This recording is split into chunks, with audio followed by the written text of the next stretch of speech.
Our panel this morning brings together voices from government, independent economic and energy experts, civil society, and political analysis to unpack the rationale, implications, and future of this levy. Is this the bold solution Ghana needs or another tax that misses the mark? So ruminate on that for me this morning. All of your comments, your questions, even your suggestions, they're absolutely welcome. Do join us also across all of our socials. We are at TV3 Ghana. Let me introduce my panel to you this morning, and then I'll take you to the floor of Parliament, take a look at what happened yesterday. Solomon Owusu is here. He's a senior communicator, Movement for Change. Solomon, good morning. How are you doing? I'm good, Helen. And how are you? I'm doing fantastic. Good to see you. Good to be here too. I'm very excited to pick your thoughts this morning. Oh, this morning will be a fantastic morning.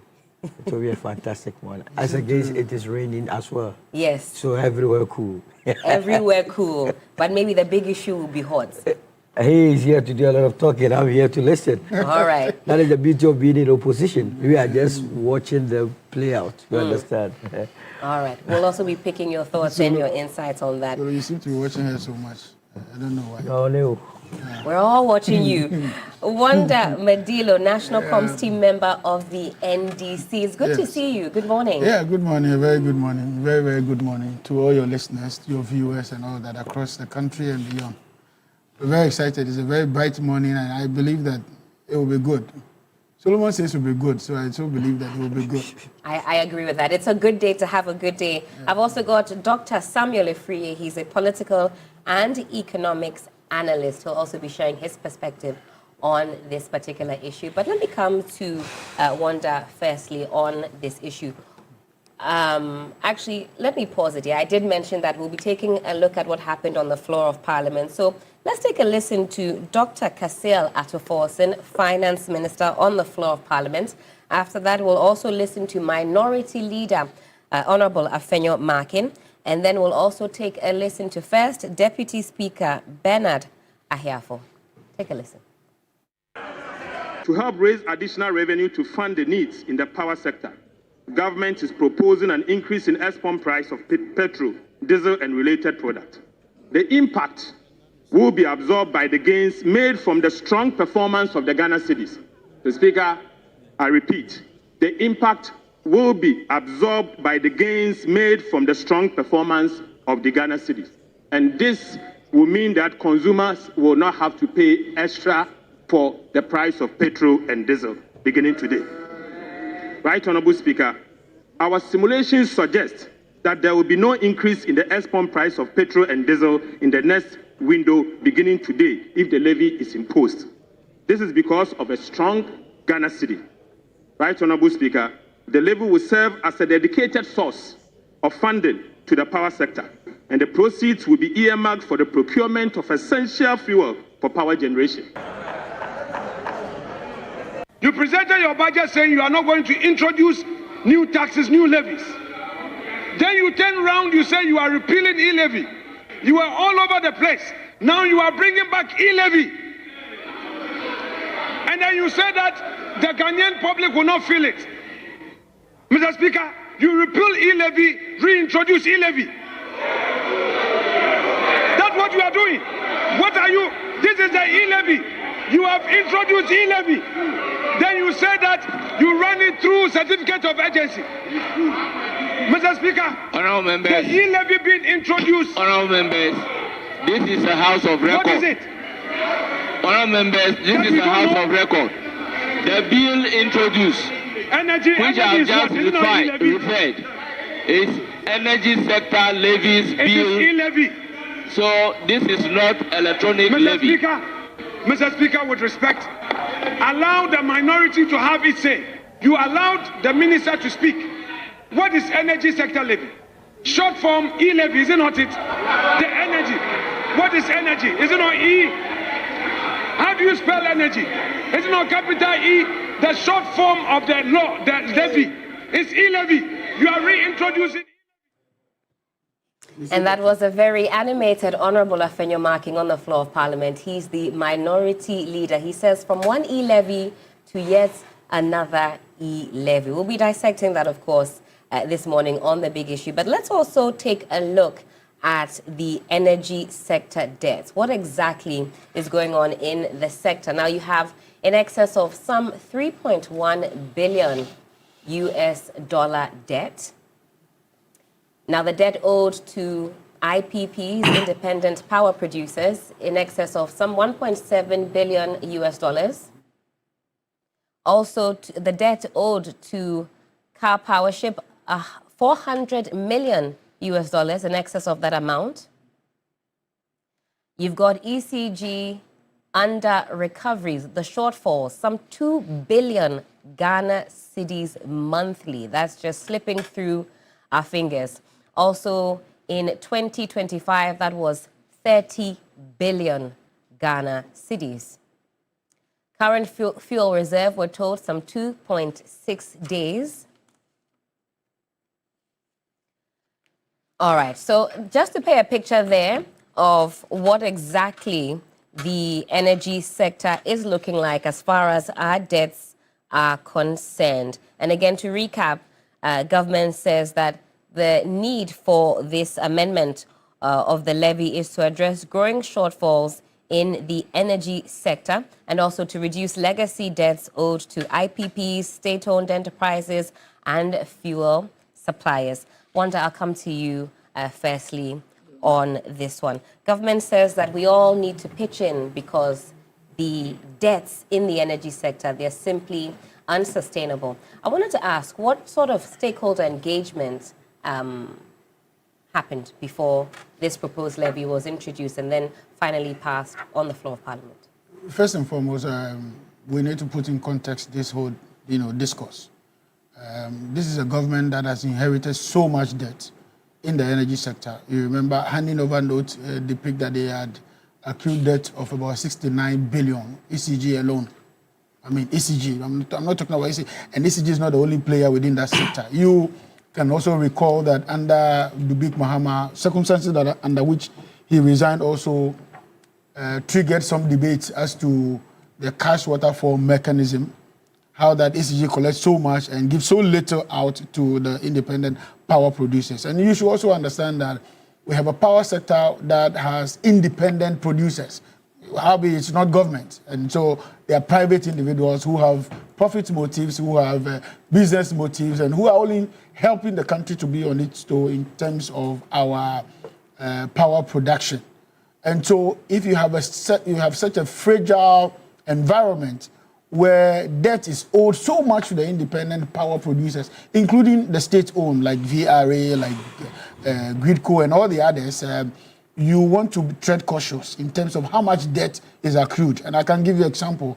In 2023, for instance, the ECG alone budgeted to spend some 900 million Ghana cedis on their purchases in terms of stocking.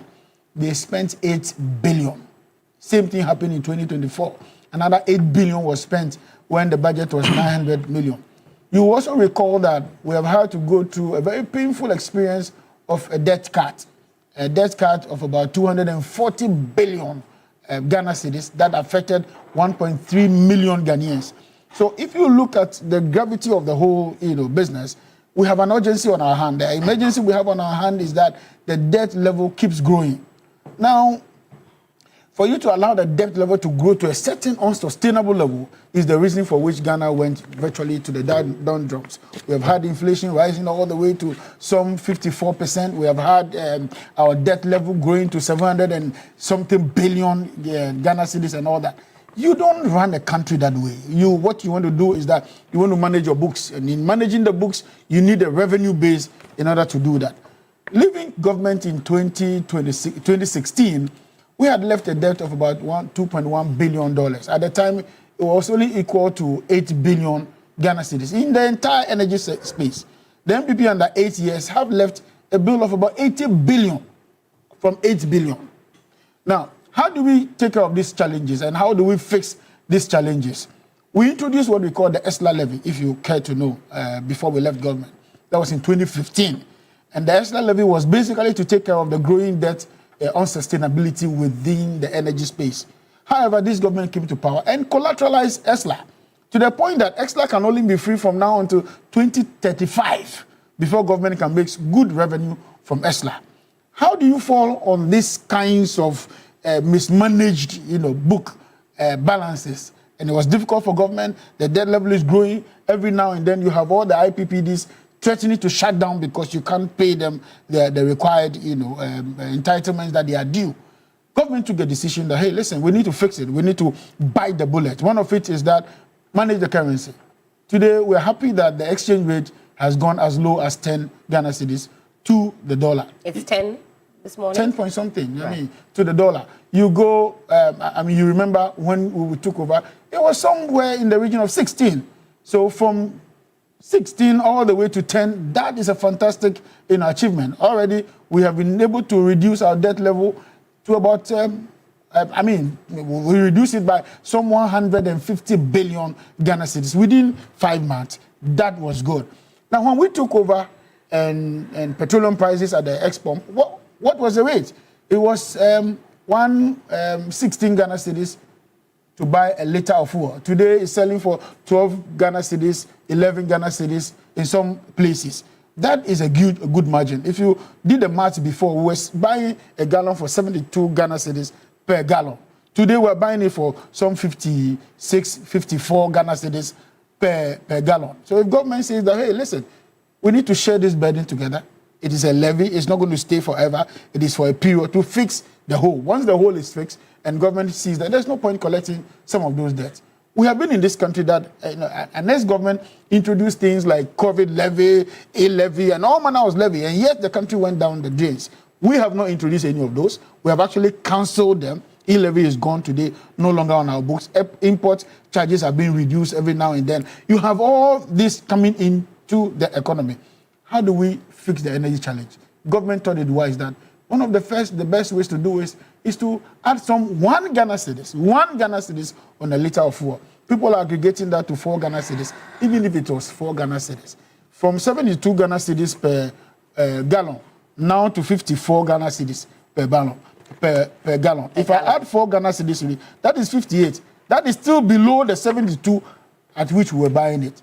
So indeed, a lot of work is being done. It won't translate into some huge burden on the Ghanaian because the currency side, which is the exchange rate, is being managed effectively. I prefer, and I know many Ghanaians prefer, that the energy challenge is fixed.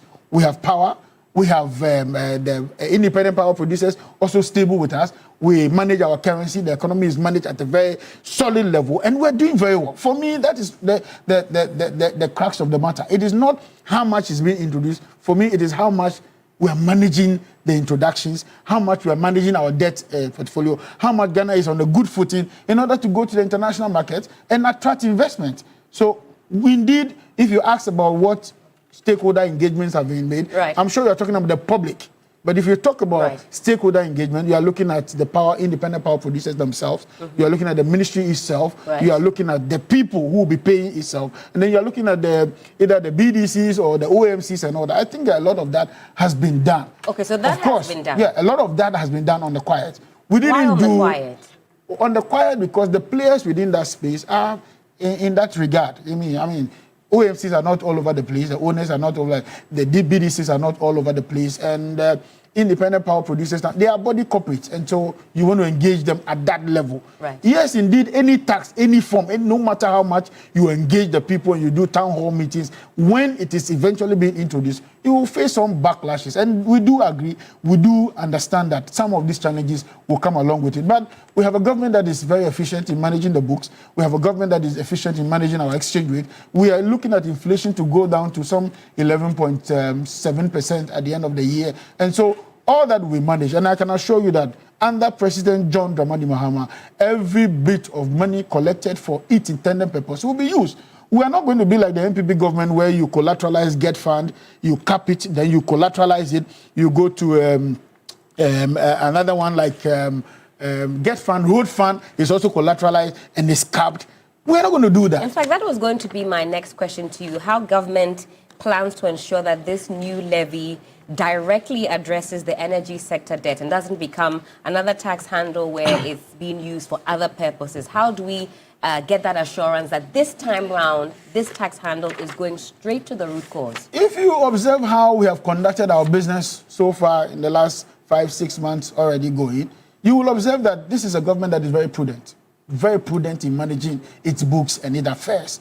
You have a finance minister who says that, hey, henceforth, you get a contract, you must have a commencement certificate. You don't have it, you don't have the right to go to site, you don't have the right to go and work. And if you don't have it, we're not going to pay you. That's discipline. That's to ensure that some level of discipline is carried out in the way we award contracts. We have a government that is saying that if it is not budgeted for and it's not allocated, you are not going to spend. We have a government that is willing to spend the gift mix system, go back to the discipline of spending within the gift mix system. We have a government that is also trying hard to make sure that procurement breaches are taken care of. We have a government that is also making sure that procurement that goes through the processes. It's not that call you in the house and just come and take a contract, and you take a contract, you can't even execute. So these disciplines, coupled with what the Bank of Ghana is doing, is one of the reasons why we are so sure that this tax will go to address its concerns. Number two, you are in this country. I am also in this country. Many Ghanaians are in this country. We know the current level of the debt, as it were, to the IPPs. If government takes the money and doesn't use it well, of course the IPPs will tell. Like we have been told before that if the fundamentals are weak, the exchange rate will expose you. In this case, when the fundamentals get weak, we as a government would rather be the one to crumble. Because you have on one side the Millennium Challenge Compact, you have one side what you call other stakeholders within the energy space. You have the IPPs, the independent power producers, also on the other hand. And you also have the debt on your hand to account for. So by November, when we would have been presenting the budget again, the supplementary budget, you will observe that some of these things, the debt level would have reduced. How much has come in will be published, and then we can make progress with it. Don't also forget, we have also the Public Accounts Committee. We also have the Auditor General's Department that audits all of these things. So, indeed, I don't think it's a problem. I don't think it's a worry. We have a president that is living up to the tax, and we can only give him a backing on this call. It's difficult to implement a tax any day, anytime. However, this was a thing captured in the budget. If you read the paragraph 6 of the budget as in the past, the finance minister stated it clearly, and if you want me, I can read it to you, that I will come back to the House and then I will speak to you on what we are doing with EXLA, with all the other tax elements that are required for the growth of this economy. And he did just that yesterday. He did just that yesterday. Unfortunately, you have a minority that is busy working from Parliament to Supreme Court. How then do you read? Because this is on the very first page. On the very first page. They walked out, but they didn't walk. No, but the consideration of this budget has been an ongoing process. And so, for something on the first page of the budget, paragraph 6, and if you want, I can read it to you, and you haven't read it, and today you now say that, oh, it was hidden somewhere. I think it's an insult to Ghanaians, as it were.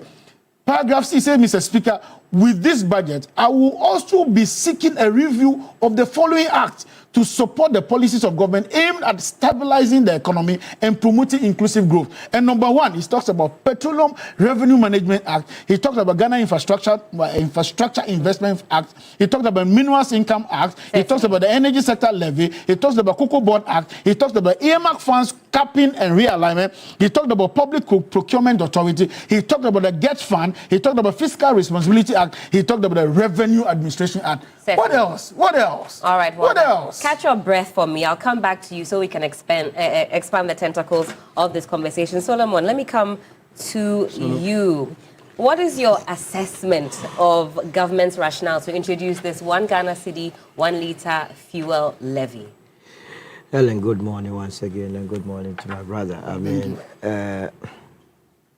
first of all, we must understand that whenever the development of every country is based on taxation.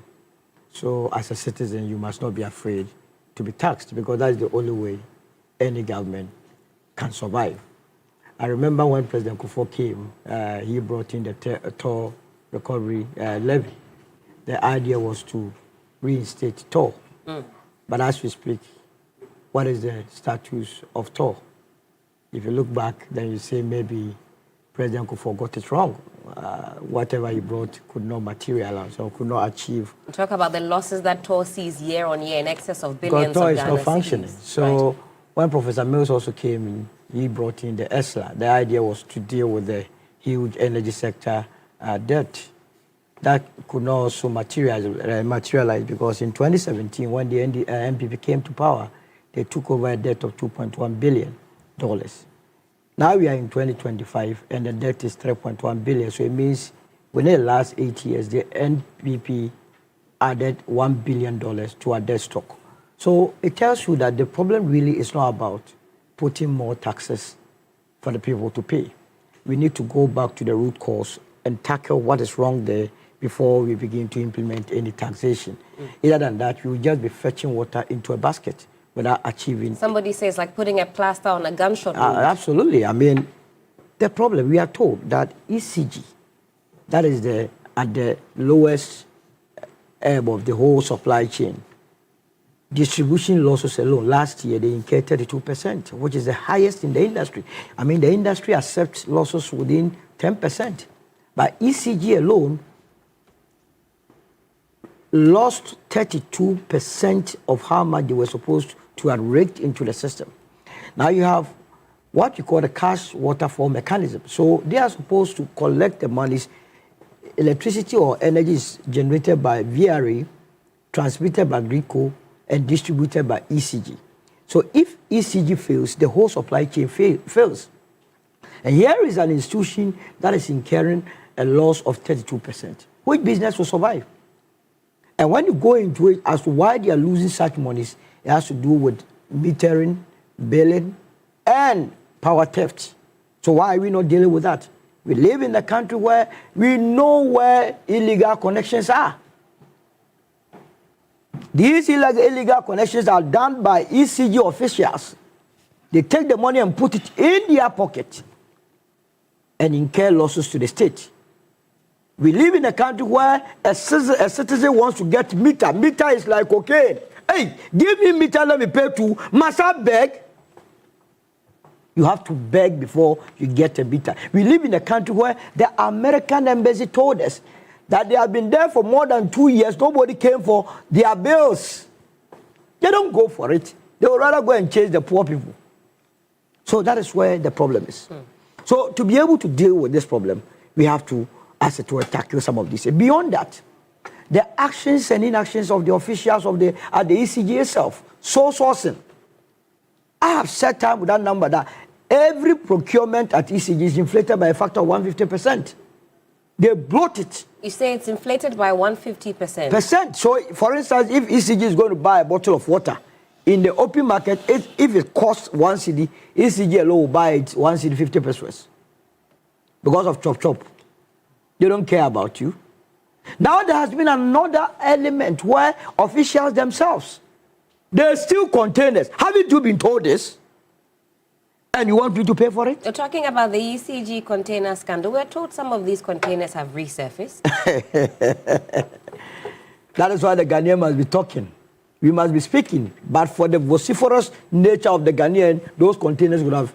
In any case, I want to see the content of those containers. We must be shown it now. Seeing is believing. Else I won't take it serious.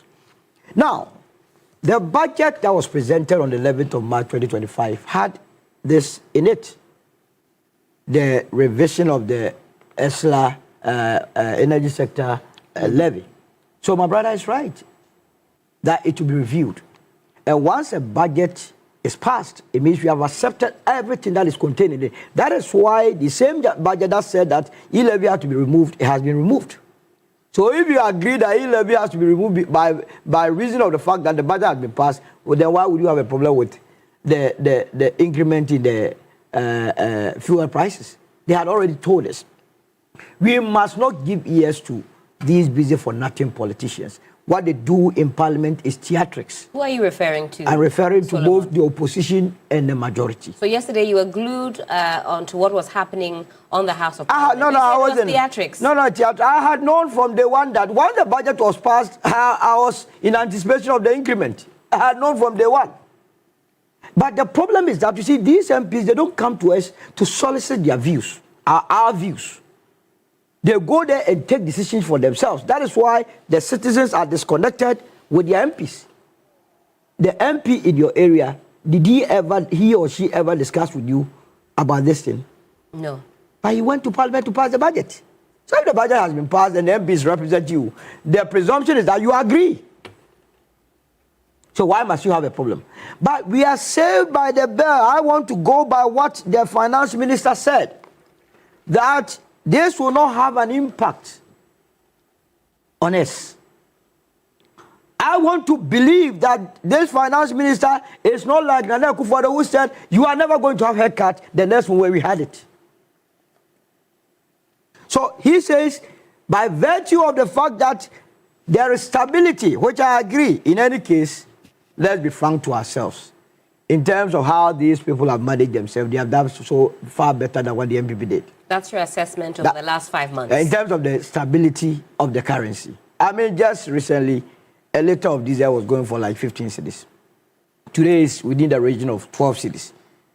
You understand? So if they come to you that you have to pay 1 cedi to go and deal with an issue that is threatening the very existence of the economy. My worry has to do, it's not about the tax imposition, but as to whether or not we will not do the same things over and over again, so that by the time the NDC leaves office, we will be told that there is a debt of about 5 billion in the same energy sector. That would not be acceptable to the people of this country. Let us do our best to go into the industry. I have heard this administration say that they want to privatize some aspect of the operations of ECG. I agree. That's right. Because it is contained in our GDP. Metering. This is the great transformation plan. That's why I always come here with it. I wonder why when they are coming, they don't bring their green books and their red books anymore. Digitalization. Forget about that. That is what they swindle you with, digitalization. They said it and then National Service, they bloated the figures. You go there. So I agree with them that they have to privatize some aspect. Because you see, it is not for nothing that Enclave Power Company, you know, we have a private sector company that also runs distribution in this country within the free zones enclave. They are incurring a loss of only 2.5%. Whereas ECG is incurring a loss of 32%. So it means that our problem is managerial. We are not having the right personnel at the right place to deal with the issues. And once we get that, and with this, we should be able to clean the sheet so that we will have a buoyant economy. I slept in darkness the whole of yesterday night. You had doomso?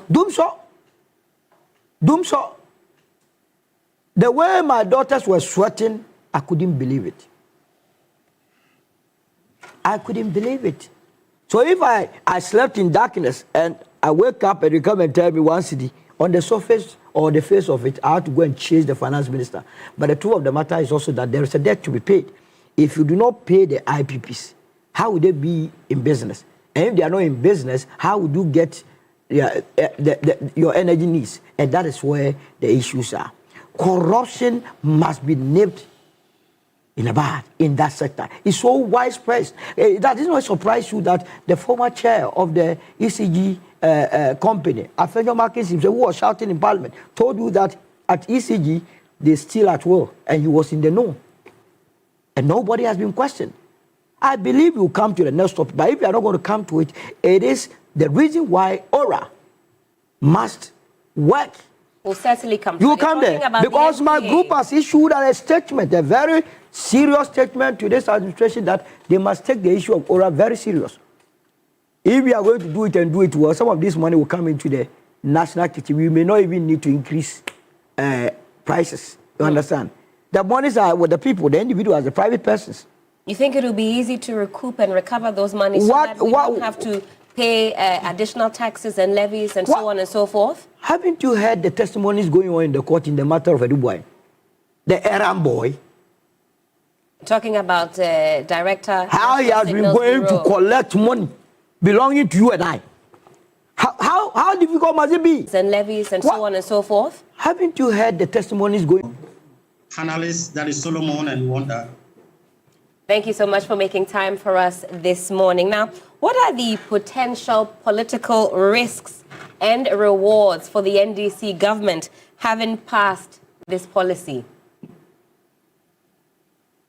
Once again, thank you. And you know, our energy sector has been bedeviled with a lot of debt, not only for the previous government. I think it's had a lot of debt in this sector.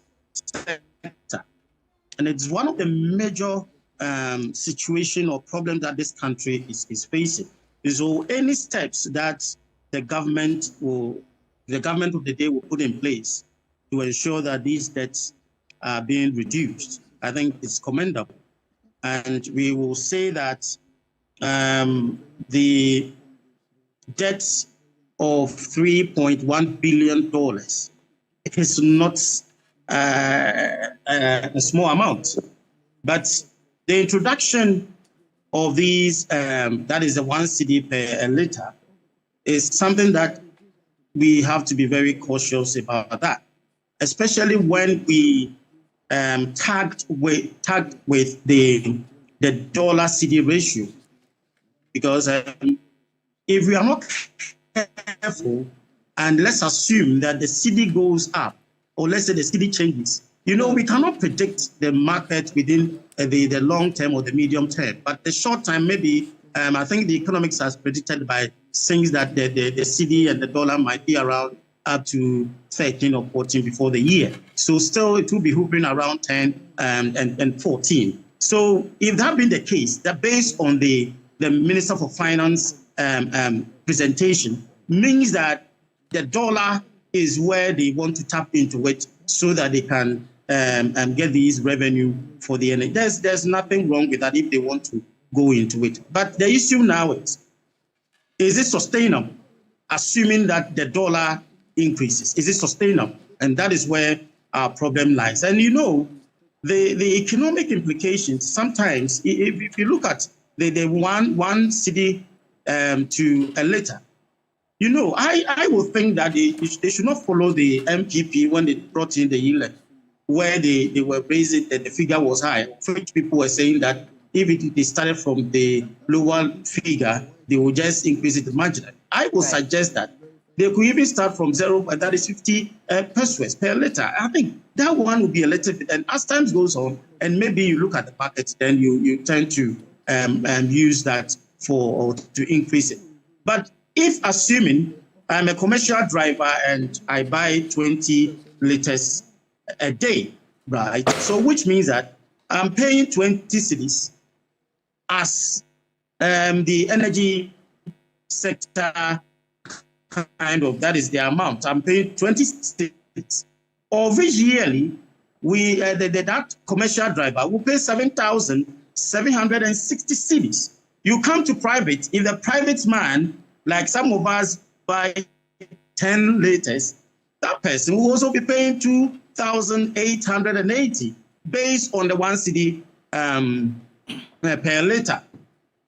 So looking at all these parameters, it might have influence on the replication that we are supposed to go into that parameter. So in that case, but when you look at the revenue that the minister might be expecting based on the current cedi ratio, if assuming, because in 2024, 4.9 billion liters was what we consumed, that is 2024.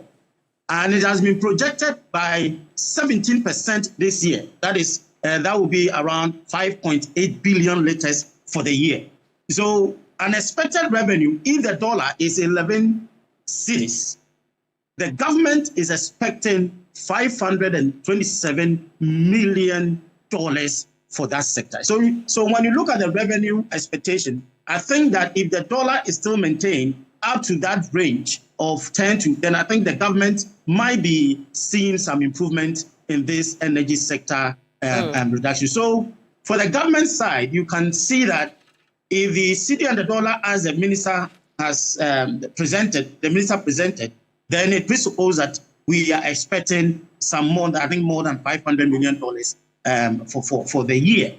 But on the other side of the individuals and commercial drivers or business, that's where the economic issues and the impact will come in. And we hope that the dollar might not project or may not go beyond as expected. If not, it might affect the revenue and even the individual. That's why I'm suggesting that I think 0.5 would not be bad if they start from that level.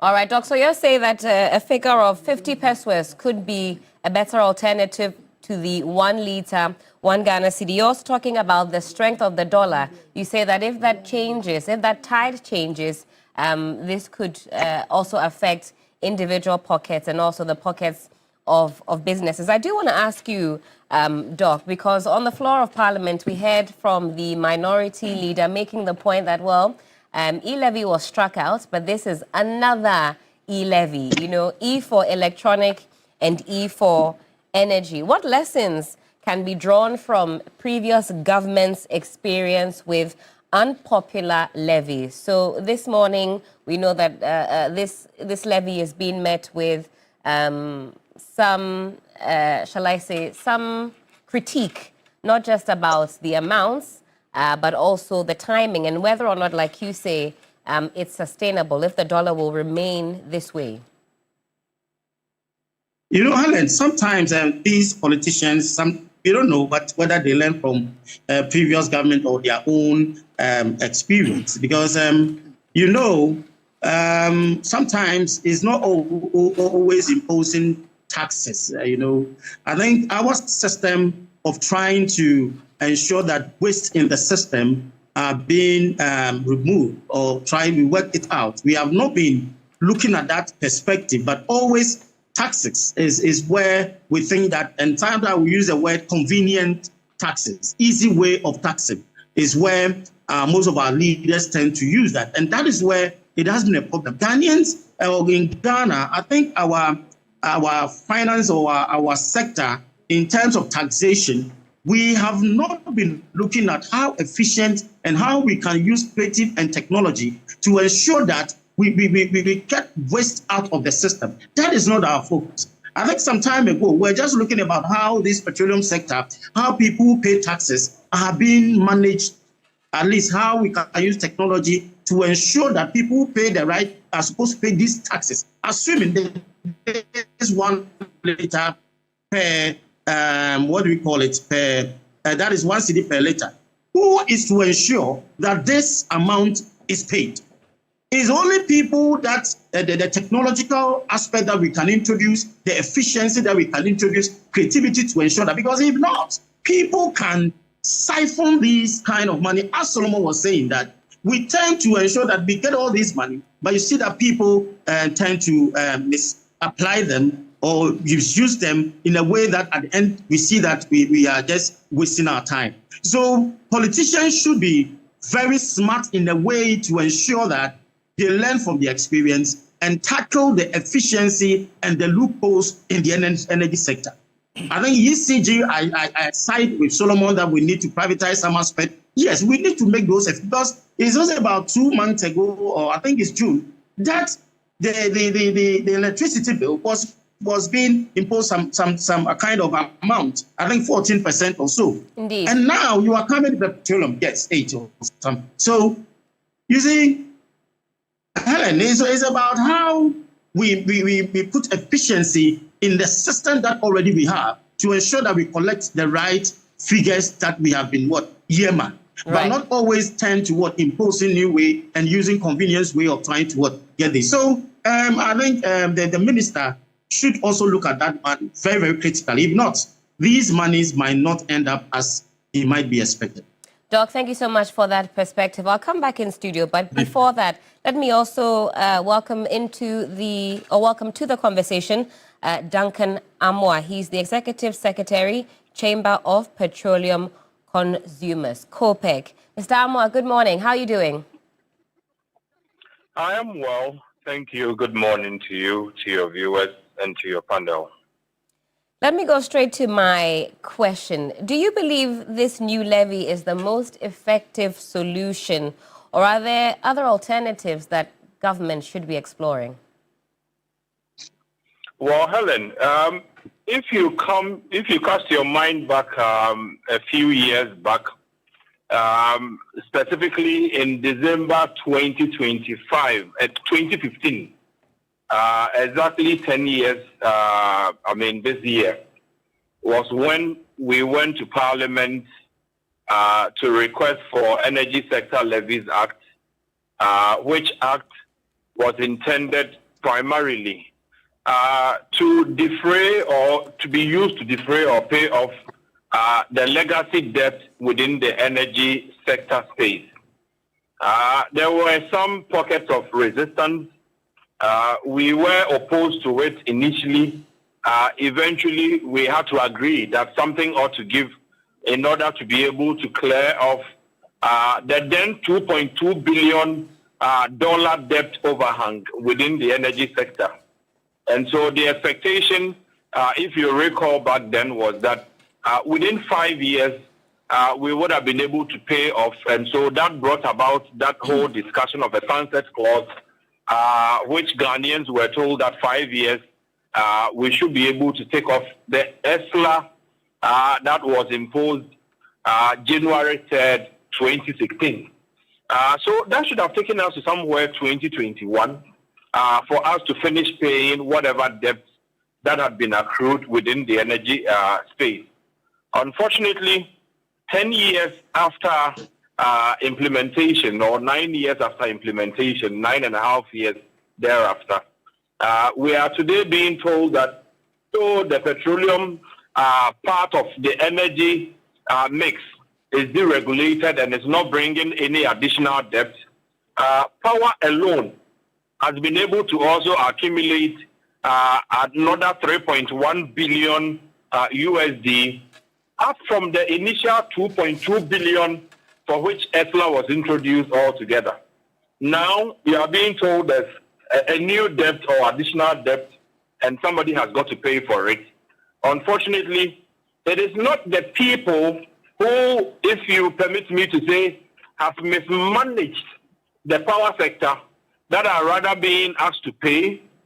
It is not the proceeds of oral which has gotten the entire Ghanaian population supporting that whatever monies that have been misappropriated over the period should be recovered and used for whatever, developmental programs that we want to embark on. It is rather the same old playbook that is being revisited at this point, and I say this advisedly. We have introduced ESLA, expectation of using that to mitigate energy sector debt or legacy debt. 10 years after, we have not been able to achieve that aim. You wonder what would inform us at this point to still come back to the same playbook and say, look, we have additional $3.1 billion. So this time round, we are just passing on 1 Ghana cedi for every consumer. That for us is an overkill. It doesn't solve the problem. As I indicated, ESLA over 10 years has not been able to resolve a $2.2 billion debt. Ghanaians have contributed over 26 billion within the period. Unfortunately, the more you and I pay, the more the bleeding continues in the sector. And so we would have gone for a thorough audit. We would have gone for the minister to look at ways of preventing the leakage or the hemorrhage. As you recall, when he came into office, 82 different accounts for ECG alone. And you wonder what exactly they were doing with all of them. People have become rich overnight at our expense. I don't see anybody being asked to cough out anything, or we are even trying to collect monies from people who should have done better and imported over 3,000 ECG containers, for which you and I were discussing a couple of weeks ago. Right. We don't see any form of accountability. Yet, the Ghanaian taxpayer is being asked to contribute more. And I am quite sad to the extent that 100 Ghana pesos is awfully significant. Today, you have the Forex, the cedi performing very well. That's right. So we have brought down fuel prices across board.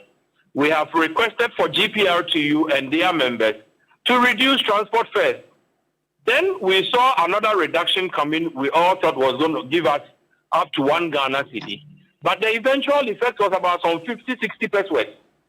Then you wake up the government that has worked so hard to give relief to the Ghanaian public goes through the back door to say, look, I'm adding 1 Ghana cedi to your fuel price. You simply erode all the gains you made, all the confidence you built, all the effects of us asking GPRTU and other transport operators to reduce their charges. You are simply eroding all of them. And I would have wished that maybe we could have consulted maybe 30 pesos, maybe 20 pesos, maybe something that would not be felt as 100 pesos will be felt within the petroleum space. Helen, I think that there's still a window. Maybe the government would listen up to some point and say that we can do something about this. Right. Let's look at the numbers and see how we can crank it. But at the heart of all of this is stopping the bleeding within the power sector. If that is not done, 10 years of ESLA could not resolve whatever debts we have. I don't see how this would be able to resolve it in the midst of further bleeding. Helen. Duncan, thank you so much for your thoughts. Stick with us. Let me come to Wanda for his reactions to some of the things that have been said this morning. So, Wanda, in particular, the amount that's been asked, that government is asking of the good people of Ghana, 1 cedi per litre. Dr. Ifriye says he would have advocated maybe for 50 pesos. You were listening to Duncan Amwa just now. He says maybe even 30, 40. He says it's overkill given what we know about the inefficiencies in the sector. It appears that it's the Ghanaian people yet again being called upon to shoulder the burden. Let me try to address a few things. Number one, we need 13 billion yearly to offset this growing debt, 13 billion. Now, at this rate, at the 1 Ghana cedis per litre rate, if we compute that and consumption of petroleum products remain the same for the year, we are only making 5.7 billion. Maybe we should take advantage of bunkering services like those who supply fuel to the ships across board in order to increase consumption. Of course, consumption is increased as economic activity increases, consumption will increase. But at this rate currently, we're only going to be realizing 5.7 billion. So if somebody is proposing, as against a debt of 13 billion, that should be retired yearly. So if somebody is proposing 50 pesos, you are talking about some 2.8 billion being realized yearly. Right. That would be woefully inadequate, especially when you have the volatility of our exchange rate every now and then fluctuating. Of course, there's a stability now, but you cannot predict market forces going forward. However, we think that it is time to kill this thing once and for all.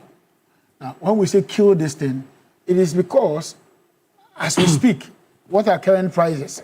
We used to buy fuel at the rate of 72 Ghana cedis per gallon. Right. It is now at 52 or 54. Give or take some 14, 15 Ghana cedis, margin of respite. So if I'm asking you to give me 4 cedis out of that back so that we can resolve the challenge going forward, I think that is a good call. No matter the rate you put it, people will still complain.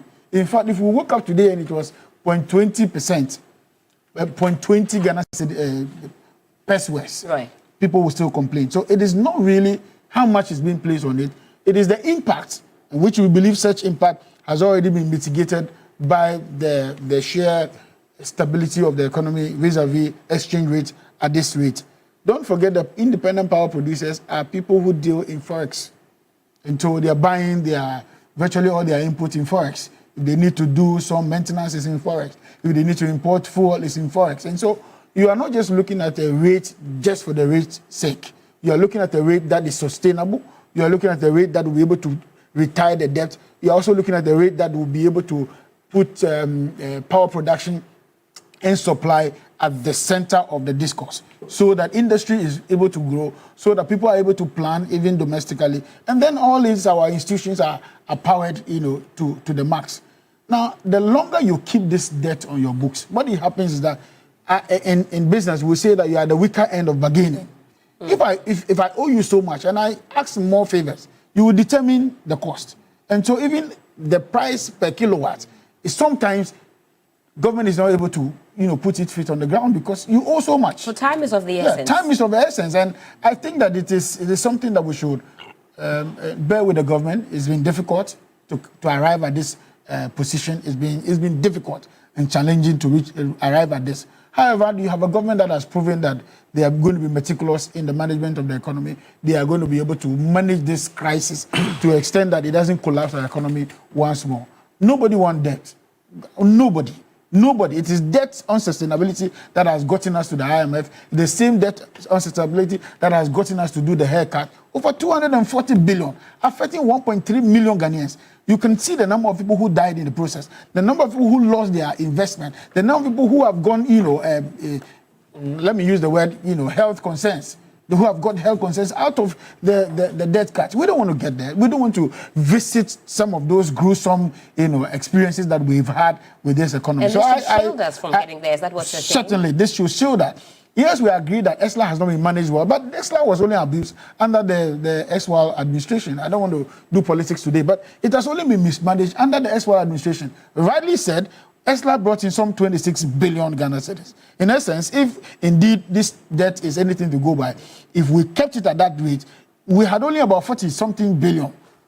So if you chew 26 billion at 40 billion, you're having only about 14 billion on our books. But today, you still have about 40 billion because ESLA has been abused. I mean, it's not only ESLA that have been abused. That other government, which is the MPP, went on the frolic of the elm, spent so much. They're saying that we are in the doldrums. So for me, I think that it's a good timing. I think that with the gains we have made on the forex, on the back of the forex exchange, this is a good timing to introduce this. But Duncan Amwa makes a good point about the handling of the inefficiencies in the energy sector. I was going to go there.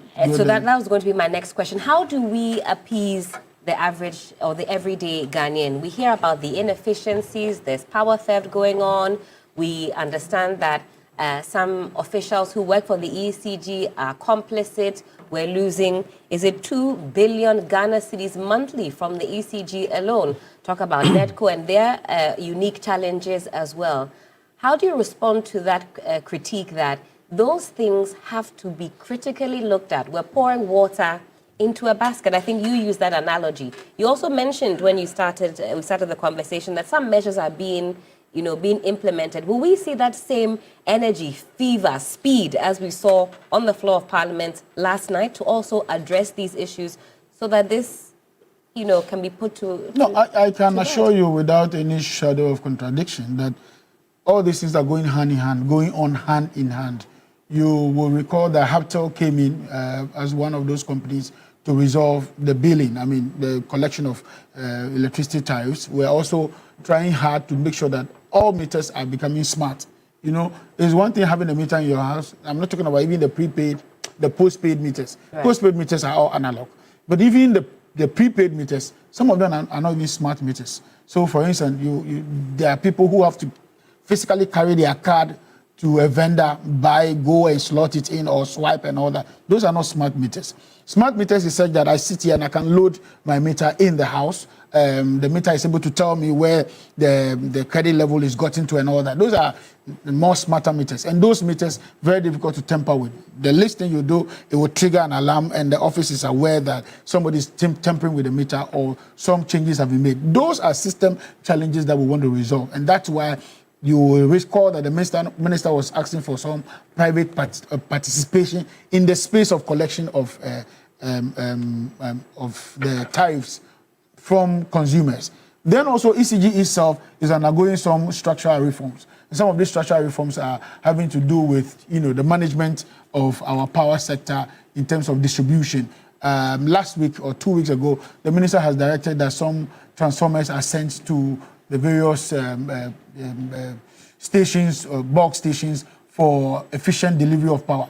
You see, power theft is not only in the tampering of the meter or illegal connection. Power losses are also when you have weak, high lines, or from Gridco, for instance, if you have the high tension coming to your house and it's leaking. If you also have a house that is not properly metered, properly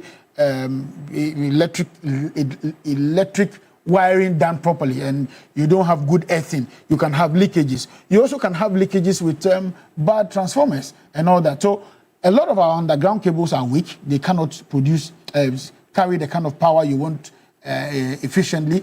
You also have, on the other side, some high tension cables going from Gridco all the way to the Volta region, carrying so much load. Every now and then they trip because they don't have the required capacity to carry the voltage that is required. You also have our high tension, cables running across the country in very bad shapes. So a lot of things have been done in that regard, and I can assure you that one of the things government wants to do is to cleanly sweep the energy sector and make sure that we have a debt sustainability program that is able to resolve this. There will be other power players in the space which will guarantee efficient running of ECG. And so if you are seeing private participation, it doesn't mean that ECG is being privatized, but the collection of the revenue, how efficient we can be, and then also how timely it can be, and also how efficient it will be used is all part of the process going forward.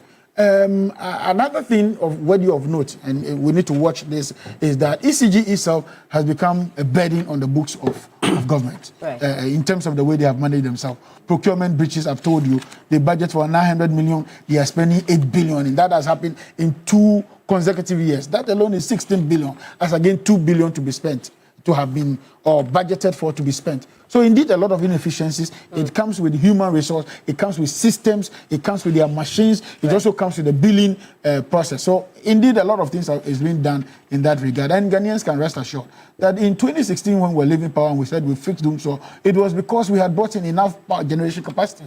You had the other governments tell us that, oh, there's excess capacity, we're paying for excess capacity. Today we are back in power and demand meets supply. All right, Wanda. Well, this is one that Ghanaians are waking up to. I'm sure you as well, you have your thoughts on this. Do be sure to send your thoughts through on our Facebook page and also on YouTube, where we're streaming, also on X as well. I'm sure we'll be getting a lot more reactions from you all as the day progresses. Solomon, let me end with you on this particular issue so we can quickly talk about the NPA matter before we have to leave. So you've heard from Wanda, also from Duncan Amwa, Dr. Free, and their various perspectives. Do you still maintain that this is a step in the right direction, or is this just a small piece of the puzzle for which you're asking government to really step up its efforts across the board? So government has to step up. I mean, there is a common saying that if you continue to do the same things over and over again, you get the same results. And there is also the folly of doing A whilst hoping for B. We need to, as it were, tighten the managerial skill of ECG so that the leakages will be blocked. That is the only way the introduction of this levy will be effective. Because if the same people are there, those that caused us to have this debt of 3.1 billion are still there doing the same things that they did to get us here, what is the guarantee that we are going to have any change? And government, the movement for change was going to introduce something different from what has been done in the years. We were looking at the idea of bringing the IPPs themselves on board to be part of the management of our power sector. Because you cannot just be producing the power, selling it, and you are not getting your money. That's bad business. We believe that if the IPPs are involved in the management of the power sector as shareholders, I mean, this debt that we are owing them, we could convert it into shareholding of ECG, so that when they are part and we are all managing the power sector, then the idea or the view will be to recoup our invested monies. They will not sit down for procurements to be inflated by 150%. They will not sit down for sole sourcing to be the order of the day. They will not sit down for power to be stolen. They will rather sit down and make sure that all the right things are done. So the government must begin to consider some of these proposals that are contained in the Great Transformational Plan. If they do not understand it, fortunately, we are available. Our leader, Mr. Lanchamian, is still available for consultation. They can go and consult. Give it to them free of charge. I was going to ask, what is your charge? Whether you leave them an invoice or if you're happy to give them this expert knowledge free of charge. Free. Oh. Okay, Wanda says it should be free. It's nation building. Even 2 by 4 people are taking money. How much more is? This is quality advice. Straight from the Yellow Bible. You love the Yellow Bible, aren't you? So I have given part of it free of charge this morning. Bring the IPPs on board. Let them be part of the shareholding structure of ECG. Let us all fight. If you are a shareholding person within the ECG structure, you will fight for us to recover the debt. You will not allow pilfering. You will not allow energy theft. You will not allow anybody to do anything anyhow. And that is one of the surest ways of dealing with the problems at hand. Other than that, it will be the same story. The politician at the top will have all the niceties, all the nice policies, but those that are supposed to implement at the bottom there will do other things that will cause us or lead us into having more debt in our books. Solomon, thank you for that. I find that quite interesting, bringing IPPs on board as shareholders. It's a must. It's a must. Quite a creative suggestion. It's a must. Yes, in as much as we accept or want to take this proposal on board, a lot is already going on. Okay. And they have also been engaged on how effectively we can collect the revenue. You know, their focus more has to do with how effective the revenue is collected and what they stand to gain, especially with they are part of the bargain when they produce the power. So indeed, that's a very laudable one. I will not shy away from that. I think it's good. But again, we say that the problem is not ECG itself. It is the revenue collection and the disbursement, how that is done. The internal issues of overspending and all that can be corrected by a management action, one board action and all that. And so I am pretty sure that these issues are being over and done pretty soon. Thank you for that. Let me read some of your comments this morning as far as the big issue is concerned. This one is coming from James. He says, how will the government start a 24-hour economy without stable power? The government is right for doing this. Abena says the best way to reduce... Okay, all right. He's talking about reducing salaries in ECG. I don't know if I can read out the full, the full comment there. Thank you for that one. Some more comments coming through. Afi Herman says, Ghanaians and tax. How do some of you believe that Western economies are built? We love to travel and admire these countries, but we want to live in our country for free. Okay. This one says, Kasim Siba says, but come to think about it, the benefit is logical and we're still paying lower for fuel. We will still be paying lower for fuel. All right, Solomon, Salvation says, you are always on point. He agrees Salvation with you. Is a church, or Savior? That's a person's name. It's called Salvation. Oh, then I'm saved this morning. Yes, you have Salvation saving you. Are you not happy? Some more comments coming through.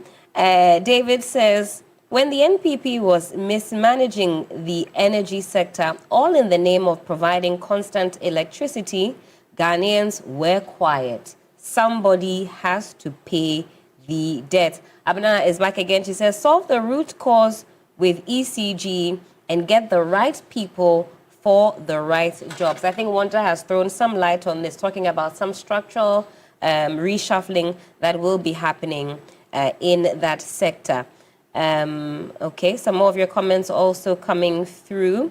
This is a good question to ask. E for this and E for that. Okay, so this is not a good question to be asking. E for this or E for that. That is not what is important. Okay, you're reacting there to the minority leader on the floor of Parliament. I know there are some more also on our Facebook page, so do keep them coming. I'll read out a few more. Okay, somebody says the Azan has started. Says the one city, 1 liter. Interesting. Mohammed Ramani says that, why did the minister not consult before this announcement? He has to withdraw this tax and rather hold the staff of ECG accountable. All right, I'll read out a few more of your messages. Osajifo Kwesi says, we need to find a solution to reducing the losses in ECG and also reducing debt. People steal and we have to pay for it. Are we serious as a country? How can we continue to live like this? Hudu Joe says, Masa, we shall pay because we trust that it will be used for the purpose for which it is intended for. Unlike the previous administration, we do not fear taxes or levies. We do, however, fear the corruption associated with it. Those are some of your comments this morning. Of course, do keep them coming. I think I can go to Dr. Ifrie for his closing thoughts on this one, and then we'll be wrapping up. Solomon, I know you wanted to weigh in on the NPA matter. I'm sure I can give a minute or so. A minute, I'll just read a press that. statement that Certainly. will be okay. Let me go to Doc very quickly. Doc, your closing thoughts on this. You've talked about a number of issues as far as this 1 litre, 1 Ghana cedi levy is concerned. Wrap up for us on what you think the next best steps should be for the government, and then I'll wrap up in studio as well. Well, I think it's Ellen has been referred to the committee to look through, and it's just been passed at the end of the day. I will say that we should not tend to focus much more on the cedi dollar as the only avenue that we can use to get revenue. You know, the government should seek all alternatives and also ensure that they tend to use technology to able to get these taxes in the existing ones and also the new ones. And if you see, these area that the government is going through is just the downstream petroleum sector. But you know that we have the upstream where the government is not seeking where the ways in which we can also get more revenue from the upstream.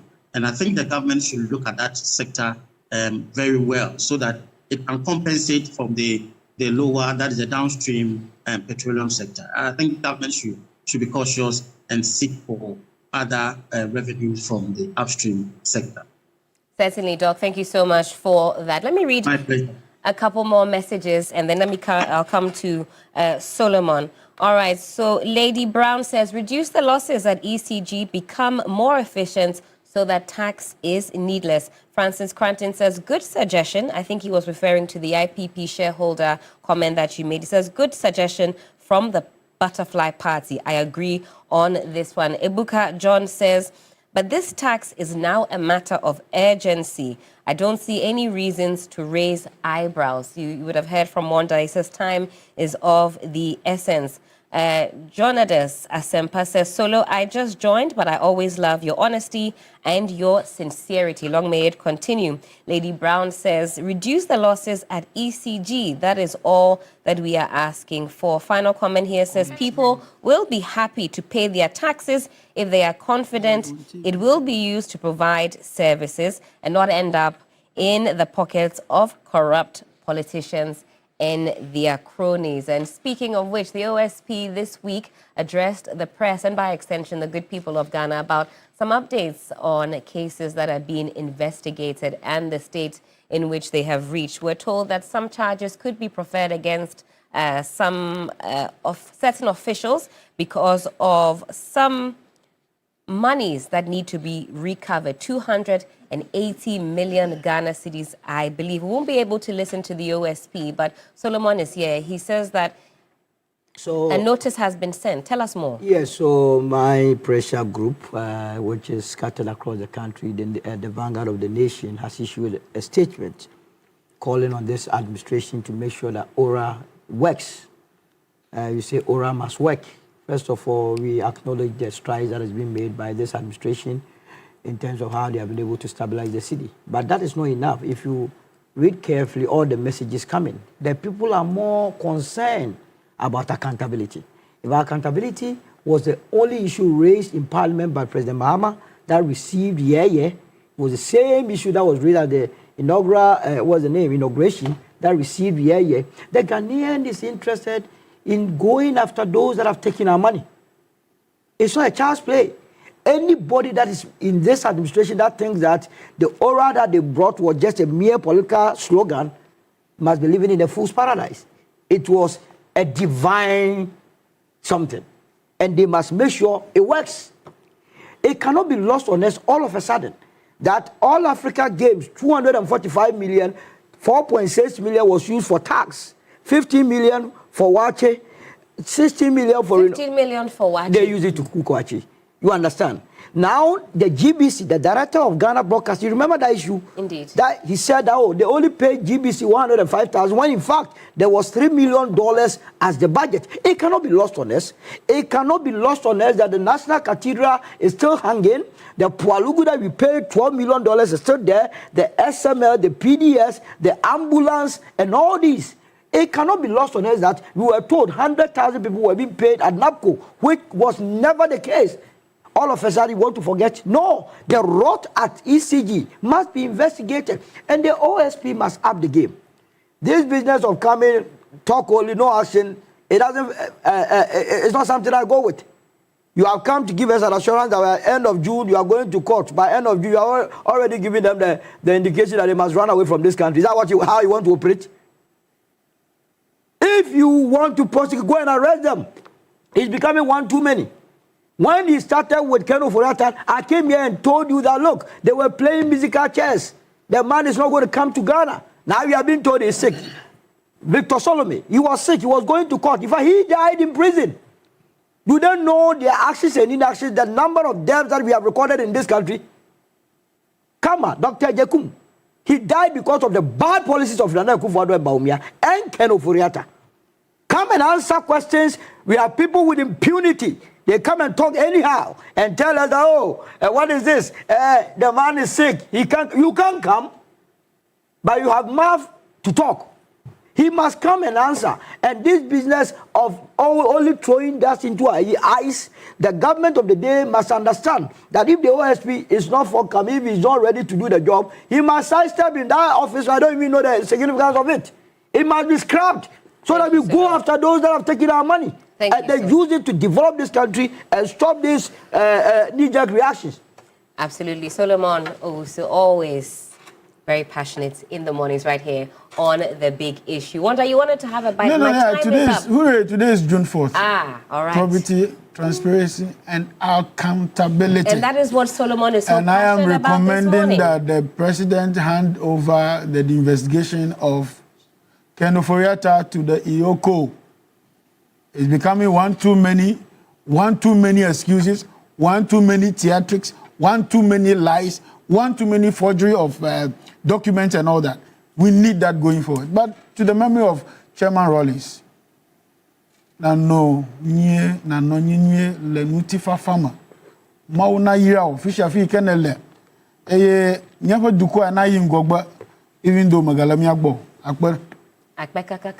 But just to add that on the 1st of July, the vanguard of the nation, the pressure group, will organize a mammoth rally to cause this administration to begin to act. Because we cannot sit down for our youth to suffer when the money is in the pocket of government appointees who think that the money is for them. Thank you. It will not happen. Wanda, but you do have to translate for me so that we can I only spoke to the memory of Chairman Rawlings. Okay. I said that wherever he is, may he rest in peace. Certainly. May his dreams for this country come to pass, and may the country be blessed at all times. Thank you so much. Let me say a very big thank you to all of my guests this morning. Solomon Owusu, Senior Communicator, Movement for Change. We were also joined by Wanda Madilo, National Comms Team Member of the NDC. Also, Dr. Samuel Efrie, Political and Economics Analyst. We also had on phone Duncan Amwa of COPEC. Gentlemen, thank you so much for your time this morning. And thank you to everybody that tuned in and also sent us a comment. I couldn't read out all of them, but we do see all of your comments. We're still cashing out this morning. Remember, it is *439#, and 4 lucky individuals will be getting 1,000 Ghana cedis, hot, straight onto your mobile device. So do keep on playing. *439#. It is option 2 for TV3. But have you ever walked into a store for just one item and left with a full cart? It happens. But smart shopping starts with a budget. At West Hills Mall, planning your spend goes a long way. With a wide variety of stores, from groceries and fashion to electronics, you can compare, choose, and still stay within budget. It's not just about spending less, it's about spending right. So before you head out, set your limits, write a list, and come shop where your budget stretches further. This is Tidbit from West Hills Mall. Shop smart and shop wise. We'll pause it here for a quick break. When we come back, there's more right here on New Day.